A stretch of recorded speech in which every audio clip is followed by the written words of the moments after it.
Bonjour et bienvenue tout le monde dans le balado Lumière sur nos cadeaux mal emballés. C'est un espace vraiment de vérité, de douceur, où aussi on fait part en quelque sorte de nos transformations, hein, de donner la parole à ce que je trouve vraiment intéressant dans nos parcours, c'est ce qui a pu marquer, jalonner des épreuves, parfois bouleversantes ou des événements qui, en fait, ont permis de découvrir avec le temps des clés, des cadeaux, des outils, des ressources, puis même qu'on ne soupçonnait pas, hein, en fait, des fois à l'origine. Alors, dans ces conversations, là, j'ai déjà 7 épisodes là, qui ont été faits. Je suis bien heureuse de t'accueillir aujourd'hui. C'est vraiment mon intention d'offrir des récits qui vont être inspirants aussi pour les gens qui vont nous écouter. Parce que des fois, c'est en écoutant ce genre d'entretien-là qu'on fait comme « Ah, ben oui, tiens donc! » Alors, bienvenue, mon nom c'est Gaëlle, hein, puis j'accueille aujourd'hui, effectivement, j'ai le bonheur d'accueillir Manon Fortin. Alors, je te laisse te présenter. Qui es-tu, Manon, au-delà des titres là, ou des rôles? Vas-y, c'est à ton tour. Tout d'abord, bonjour tout le monde. Très heureuse d'être ici. Merci, Gaëlle, pour ton invitation. C'est très apprécié. Je suis très contente d'être là. Alors oui, j'enseigne la méditation de pleine conscience depuis plus de 30 ans maintenant. Et mon premier métier, c'est fleuriste. Donc, je suis très proche de la nature et au-delà des titres et des noms, je suis maman de 2 grandes filles de 31 et 35 ans et je suis mamie ou grand-maman j'ai 3 petits-fils. Ah oui! Oui, j'ai 3 petits-fils, donc 4 ans, un qui va avoir 1 an bientôt et l'autre de 3 mois et demi. Alors 3 garçons. Bien occupés alors, bien occupés. Bien occupés, Exact. oui, exactement. Et si tu es ici, peux-tu nous parler justement d'une épreuve ou d'un événement, de quelque chose de marquant que tu as traversé, hein, ou que tu traverses peut-être même encore? Hein? Oui, encore, voilà. Alors, depuis la naissance, donc je suis née dans un monde flou, comme on pourrait dire. J'ai une déficience visuelle, donc je suis considérée comme en basse vision. Donc, ma vision est très limitée depuis la naissance. J'ai eu le soutien de ma famille, de mes parents, que je suis encore pleine de gratitude aujourd'hui pour tout ce soutien-là. J'ai eu le soutien aussi de mes enseignants.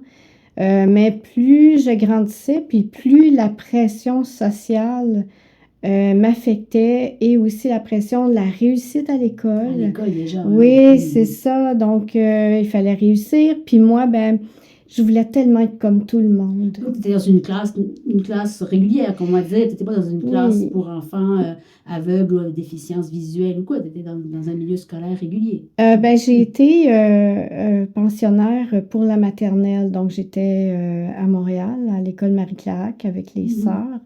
Et ensuite, première, deuxième, troisième année, c'était des classes spéciales qui appelaient dans le temps pour insuffisants visuels. Donc, c'était tous les enfants qui étaient en basse vision. Et comme mes notes étaient bonnes, ils ont décidé à partir de la 4e année de m'intégrer aux classes régulières. Et là, ça s'est compliqué. Ah, c'est là que ça a commencé. Oui, okay. Là, ça s'est vraiment compliqué. Et je demander de l'aide, tu sais, quand tu veux faire comme tout le monde, c'est compliqué. Donc, ça a causé du stress. Quand je suis arrivée au secondaire, là, c'était l'intimidation. Tu n'avais même pas une accompagnante attitrée avec toi? Non. Quoi que ce soit? Non, dans le temps, ça n'existait pas dans le temps. Là, on était... c'est les autres élèves, des fois, qui m'aidaient lors des examens. Ils me lisaient les questions pour que ça aille plus vite puis que je réussisse à finir en même temps que tout le monde. Mais il y a même mon professeur de 4e année, à un moment donné, qui m'avait appelé à la maison, qui m'avait posé les 2 dernières questions de l'examen. Il était tellement bien attentionné pour que je puisse donner les réponses et terminer l'examen. Donc, c'était très compliqué pour moi. Et qu'est-ce qui était le plus difficile dans cette période-là? C'est que, comme tu disais, il y avait l'intimidation, il y avait la performance aussi, tu sentais l'anxiété, mais est-ce que ça t'a amené, toi, à te renfermer sur toi-même ou à vraiment... Oui, ça a joué beaucoup au niveau de l'estime de moi. Donc, oui, me renfermer, je voulais pas demander d'aide, je voulais pas que ça paraisse. c'était mon seul but. Puis, une journée que j'avais pas eu d'intimidation, que j'avais réussi à passer inaperçue, c'était une journée, une bonne journée pour moi, là, parce que il y a personne qui m'avait rien dit. Mais sinon, c'était vraiment difficile, là, cette période-là, surtout au secondaire. Surtout au C'était secondaire, surtout, oui. oui, c'est ça. C'est pour ça qu'à la fin du secondaire, j'ai fait un secondaire régulier jusqu'au secondaire 5. Et après ça, j'ai décidé d'aller en fleuristerie parce que c'est un métier qui m'attirait beaucoup depuis mon plus jeune âge. J'avais découvert, j'avais vu ça, les fleurs et tout ça, puis ça m'avait beaucoup attirée. Donc, je me suis en allée vers la fleuristerie. Et c'est comme ça que j'ai exercé mon métier de fleuriste pendant plusieurs années. Puis comment ça se traduisait pour la jeune Manon, ado, d'aller à l'école? Bon, tu parlais de stress, d'anxiété, mais est-ce qu'il y avait d'autres types de mots, genre, tu sais, il y en a qui vont avoir un poids dans la gorge, dans le ventre toute la journée, ou qui vont être avec des troubles alimentaires, ou tu sais, toutes sortes de façons que cette anxiété-là va se transformer. C'était quoi ton... Ben, c'était vraiment, ça s'est transformé en peur. La peur du regard des autres, la peur d'avancer, la peur de m'exposer. De m'exprimer parce que oui, très jeune, même avec mes cousines dans le temps des fêtes, tu sais, chacun chantait sa chanson, puis on l'enregistrait, puis on écoutait. Je voulais pas, je n'étais pas capable. Il y a eu vraiment un blocage. Même pour le langage, comme tu dis, le chant, l'expression, parce que c'est l'âge où justement les amis, hein, la socialisation est tellement importante, puis toi, tu te sentais justement totalement à l'écart et tout ça. Oui, je me sentais vraiment fermée. J'ai eu quelques bonnes amies au secondaire, heureusement. Que j'ai encore contact aujourd'hui, même. Oui, oui, une chance. Mais non, à part, c'est ça. Je me sentais vraiment renfermée sur moi-même. Puis, en fait, je ne savais pas comment exprimer ce que je ressentais, mais je ne réussissais pas à mettre de mots sur le malaise que je ressentais. Puis, je ne savais pas comment me sortir de ça. Puis, je me disais tout le temps, ben peut-être que quand je vais être adulte, ça va être mieux, puis tout ça. Tu sais, c'est tout le temps, on se projette dans le temps pour essayer de voir comment ça pourrait être mieux, peut-être dans le futur, quand je vais arriver à tel endroit, ça va être mieux. Mais tu sais, on ne vit pas le moment présent. Là, on est toujours au cégep, il y avait eu d'autres... C'était un cours au cégep, j'imagine, la floristerie? C'était plus des écoles privées dans le temps. Oui, c'est ça, à l'époque. Des défis pareil encore, jeune adulte. Oui, parce que c'est ça, mais puis il fallait que je me place en avant pour bien voir ce que le prof de floristerie démontrait. Donc, j'étais toujours la première en avant, puis... oui, j'ai réussi à faire mon cours. J'ai même pris un cours. Félicitations. Merci. Puis c'est quoi pour toi, donc, dans cette épreuve-là? Parce que comme tu dis, tu es née avec, alors tu as appris à vivre avec cette déficience visuelle-là et tout ça aussi. Mais c'était quoi le déclic, le moment clé, comme tu dis, ou comme on dit, ou le moment de bascule, le point de bascule, la prise de conscience, quelque chose qui est arrivé puis qui a fait comme... Ah, là, grâce à ça, peut-être les fleurs t'ont aidé aussi, mais il y a autre chose qui fait que, wow, là, ça va beaucoup mieux maintenant parce que j'ai un nouvel outil dans mon coffre ou dans ma boîte. Oui, ben, il y a quelqu'un de très près de moi qui m'a présenté une dame qui s'appelle Michel. Elle pratique encore d'ailleurs technique de respiration. Elle m'a appris à méditer. Elle m'a appris que j'avais plein de ressources à l'intérieur de moi, plein de force. Et dès les premières respirations, ça a été... j'ai ressenti vraiment un calme, un bien-être. C'était merveilleux de ressentir ça enfin. Puis le fait de pouvoir se déposer, s'arrêter, puis d'être en paix avec soi-même. Quand on est en paix avec soi-même, c'est plus facile après d'aller vers les autres. En s'acceptant, en acceptant. J'accepte qui je suis. Tu étais encore toute jeune que tu as découvert ça. J'avais 22 ou 23 ans, je pense. Donc, c'était au début des années 80. Puis, quand on parlait méditation, c'était ouh! Oui, les gens, c'est comme... C'était encore... Oh, flyé! Oui, c'est ça. Puis Oui, ça t'a donné envie, donc, de continuer, de persévérer avec la méditation, même de oui, l'apprendre plus oui. assidûment. Ah oui, je Hmm. suis allée quand même, là, même si ça paraissait flyé. Pour moi, ça me faisait Hmm. tellement de bien de me retrouver. J'ai fait des fins de semaine silence Mhm. et respiration. J'ai appris la méditation zen. Après ça, j'ai appris la pleine conscience. Et je me suis vraiment, ça a été une passion pour moi, tout ce que je découvrais à l'intérieur de moi. Puis après ça, l'envie de transmettre cette passion-là Mhm. aux gens qui vivaient du stress aussi, qui vivent encore du stress. Là, on en vit tout Ouais, c'est ça. Puis, aujourd'hui. mhm. Donc, toutes les techniques de respiration et tout ça a fait vraiment une belle différence. Pour moi, là, ça a été... j'ai retrouvé l'estime de moi-même, Mhm. l'amour de moi aussi. Puis j'ai découvert qu'on pouvait ça être bien avec soi. Puis Mhm. l'acceptation, ça a été plus long, j'avoue, l'acceptation de ma limitation visuelle. Ça a été un peu plus long, mais aujourd'hui, Mhm. oui, je vis avec, je suis Ouais, ouais. heureuse, puis C'est sûr que oui, c'est un oui. processus, C'est là. un C'est pas comme processus. un accident, pouf, tu perds une jambe, bon, c'est un gros choc aussi. Mais toi, ça a été un Oui, processus de l'enfance jusqu'à l'âge oui, adulte. exactement, C'est c'est un ça. deuil aussi, en quelque sorte, parce que tu sais que c'est pas réversible, dans le sens que c'est... Non, ça ira pas en s'améliorant. Tu sais, oui. c'est ça. Mais je garde une vision stable pour le moment, puis je suis vraiment heureuse de ça. C'est Mhm. sûr que, bon, j'ai des limitations au niveau des déplacements, Ouais. de certains cours que j'aimerais suivre. Il y a des limitations, c'est sûr, encore aujourd'hui. Mais je suis bien, bien entourée. Puis Mhm.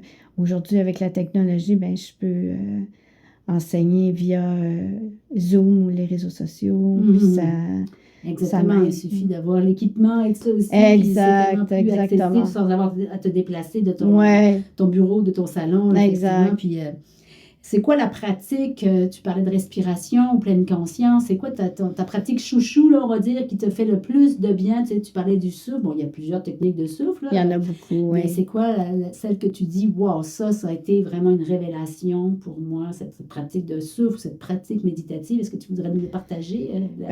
Oui, ben, ce que j'enseigne en fait, maintenant, ce que j'enseigne, c'est vraiment, euh, pour moi, la pleine conscience. Il y a plusieurs formes de pleine conscience. Pour moi, c'est la pleine conscience pure. Je l'ai baptisée pleine conscience pure pour mes enseignements parce que je suis proche de la nature Mhm. et parce que pour moi, c'est important de revenir vers soi, de pouvoir s'apaiser, se déposer, y aller avec beaucoup de douceur, beaucoup de simplicité, beaucoup de respect envers soi.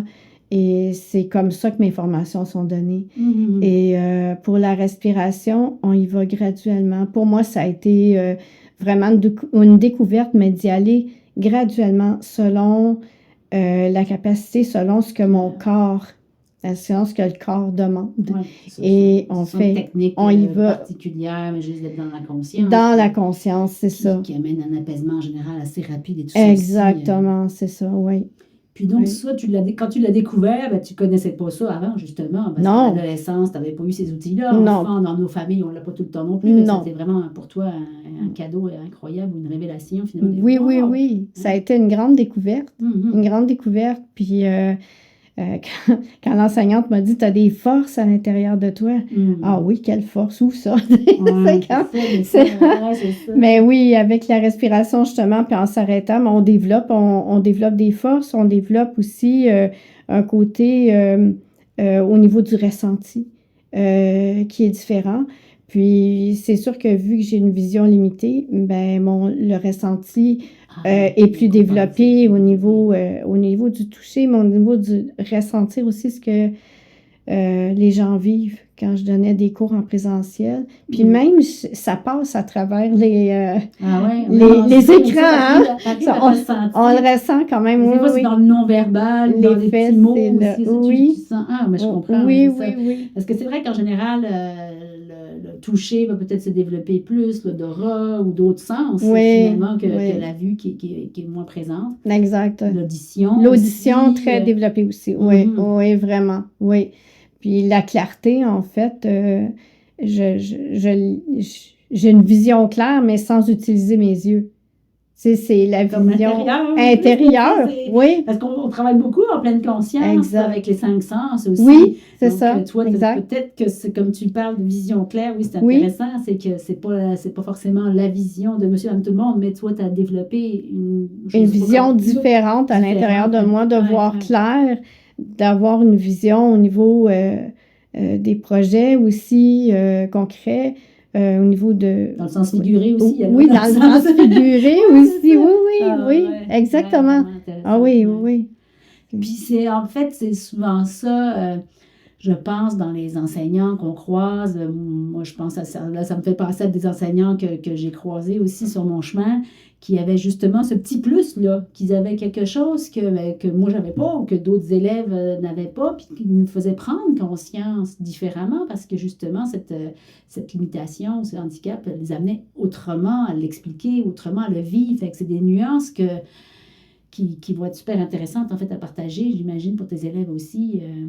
Oui, c'est Dans ton ça. approche, qui n'est peut-être pas la même que quelqu'un qui serait voyant à 100%. Ben, c'est ça. C'est sûr que l'approche est beaucoup plus douce, beaucoup plus... J'ai un rythme aussi beaucoup plus lent qu'une personne qui voit bien, puis c'est rapide. La vie est tellement rapide aujourd'hui.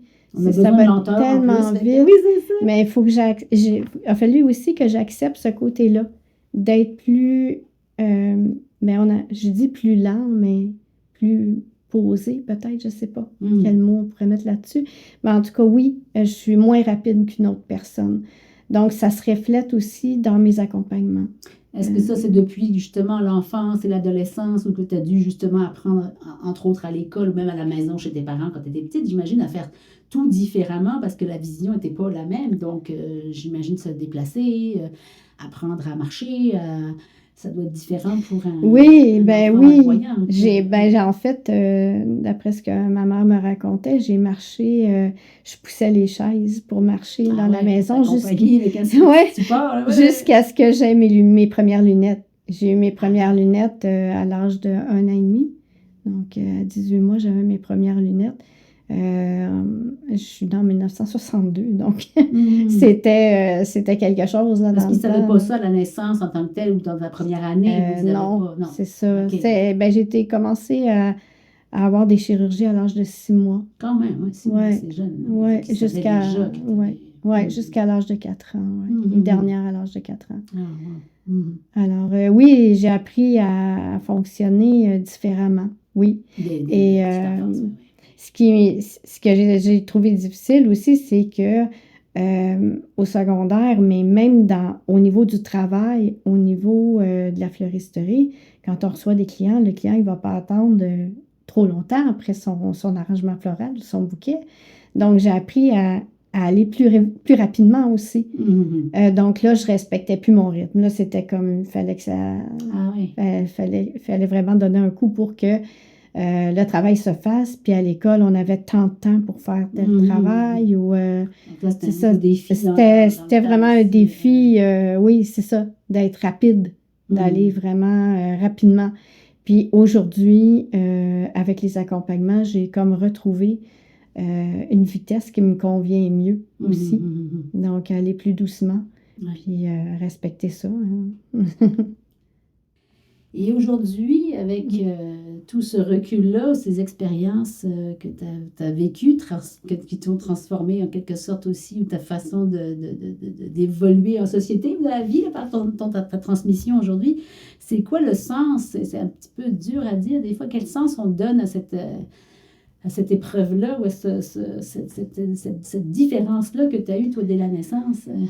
Mon Dieu, hein? C'est long à trouver un sens. C'est une question très existentielle, mais parce qu'on ne l'a pas trouvé encore à 50 ans, 60 ans. Ça a été très long à trouver un sens à ça. T'en as trouvé un? Mais aujourd'hui, avec les accompagnements que je donne, puis avec tout ce que j'ai découvert et que je découvre encore, parce que je suis encore des formations en pleine conscience, tout ça, on n'arrête jamais d'apprendre, hein? C'est une soif d'apprendre autant que de transmettre. Puis, je pense que c'était ça le sens. Je pense que c'est arriver à transmettre aux gens pour les apaiser. D'après ce que mes participants me disent, ma voix est apaisante, j'ai comme entre guillemets, un don pour vraiment aller les amener en détente aussi, même en relaxation. Donc, ça a un sens pour moi, de faire du bien. Comme tu disais, ce monde intérieur-là que tu as pu toi-même vivre, enfin, apaiser, puis nourrir, puis découvrir ces forces-là, c'est certain que maintenant, en les sentant, en les ayant mises à jour un petit peu, ben, tu es bien placé pour les partager parce que tu l'as vécu dans la vingtaine, tu as vécu cette transformation, cet apaisement-là profond. La méditation, en fait, c'est d'entrer à l'intérieur de soi. Fait que tu l'as fait, ce travail-là. Tu sais, complètement. Donc, tu es bien placé pour le transmettre, j'imagine, avec cette force-là que tu es allé puiser. Oui, mais c'est ça. En fait, c'est le cadeau. Oui, c'est ça le cadeau. Qui était mal emballé. c'est ça le cadeau. Mais c'est ça le cadeau de pouvoir le transmettre. Oui. Puis si tu avais quelque chose à partager à nos auditeurs ou à ceux qui... ce serait quoi justement que tu aimerais nous partager aujourd'hui ou partager aux autres face à tout ça? Face à tout ça, ben, mon Dieu, allez voir à l'intérieur de vous ce qui se cache. Il y a des trésors inestimables à l'intérieur de soi. Il faut juste y aller, que ce soit par la méditation, même la danse. En méditation, on fait aussi de la danse, on fait de la marche, puis ça fait bouger l'énergie, ça nous fait découvrir encore d'autres sources, mais il y a plein de trésors à l'intérieur de chaque personne, plein de dons aussi, puis de dons, on parle de choses concrètes, là, à découvrir. Tu dis, t'es maman et grand-maman, fait que probablement, tu disais que tu as eu des parents bienveillants et tout ça aussi, mais sûrement que par rapport à tes enfants et tes petits-enfants, tu dois être aussi une très bonne accompagnante face à tous les petits défis de l'enfance, tous les petits défis de l'adolescence, face à eux autres, face à tes oui, je pense que oui, j'ai bien accompagné mes filles au niveau de l'adolescence. En tout cas, en tant que parent, hein, on fait toujours de notre mieux. Oui, c'est ça, exactement. Puis ça va être la même chose pour mes petits-fils. Je pense que la présence, être présent. La pleine présence, on parle de pleine conscience. Exactement, c'est ça. C'est ça, c'est d'être présent à soi, mais c'est de vivre le présent avec les gens qui nous entourent aussi. C'est ça. Parce qu'on est dans un monde, tu le sais sûrement, on parle des jeunes et tout ça aussi, où il y a beaucoup de rapidité, d'anxiété, de stress, puis peut-être on en parle plus qu'avant, il y en a comme toujours eu, pareil, c'est partie de l'expérience humaine, mais nos jeunes aussi ont besoin d'outils, les adultes, moi j'ai des grands-mamans aussi qui viennent beaucoup, et puis à 80 ans, on a encore besoin de beaucoup d'outils, parce qu'il y a encore d'autres types de stress, fait qu'à tout âge, on a besoin de ces accompagnements-là. Puis... si les gens veulent te retrouver, faire des ateliers de méditation avec toi ou suivre des cours en ligne, comme tu dis, avec toi, comment est-ce qu'on peut te retrouver, Manon? Soit mon profil personnel, Manon Fortin, sur Facebook. Sinon, j'ai un groupe privé, mais j'ai un très long nom de groupe privé. Moi, il faut tout le temps que ça soit... Là, non, mais en te contactant, j'imagine. En me contactant, là, oui, il n'y a pas de problème. Tu fais de façon régulière à l'année longue des séances de méditation. Oui, mais là, je suis en train de préparer quelque chose de nouveau parce que, bon, là, mes parents aussi vieillissent, hein, et je suis proche aidante pour ma mère et mon père. Et je suis en train de monter un programme d'accompagnement pour les proches aidants. On a de l'aide de certains organismes et c'est précieux. Ils donnent des répits aux gens qui ont leurs personnes âgées à la maison et tout ça. Mais pour justement se monter un coffre à outils pour aider vraiment les proches aidants nous aider. Oui, exactement. C'est un beau projet. Si tu devais, en une seule phrase ou un mantra, comme on dit, en yoga ou en méditation, en une seule phrase un peu résumer ton parcours ou ton histoire, ce serait quoi? Cette phrase, ton mantra? Oh my God! Moi qui ai de la misère à faire des phrases courtes, je peux peut-être faire en un paragraphe. C'est ça. Mais oui, je pense que ce soit une limitation ou que ce soit de l'anxiété. Il y en a qui vivent tellement d'anxiété que ça les freine aussi. Plusieurs choses qu'on peut vivre dans notre vie. Mais je pense que d'être présent à soi, il y a beaucoup d'acceptation là-dedans aussi. Il y a beaucoup d'amour aussi envers soi-même, puis envers les gens autour. Puis ça nous amène, je pense qu'aussi, il faut lâcher à un moment donné, il faut faire confiance. Ça, j'ai eu beaucoup de difficultés aussi à faire confiance. Vraiment, vraiment. Ça fait pas longtemps là, que je réussis à me faire confiance, mais à faire confiance. Un énorme apprentissage Oui, effectivement d'une vie, puis c'est ça. on nous aide pas forcément toujours à l'enfance ou à l'adolescence à développer ça. Toi, tu as continué à le développer par certains outils, mais c'est sûr, ça se fait pas tout seul. Ben, non, effectivement, on a besoin des gens autour de nous. Il ne faut pas s'isoler. Souvent, ce que je dis aussi à mes élèves, de patience et de bienveillance et de persévérance, parce que c'est pas une baguette magique non plus, tu sais, la méditation, la respiration, c'est pas une baguette magique.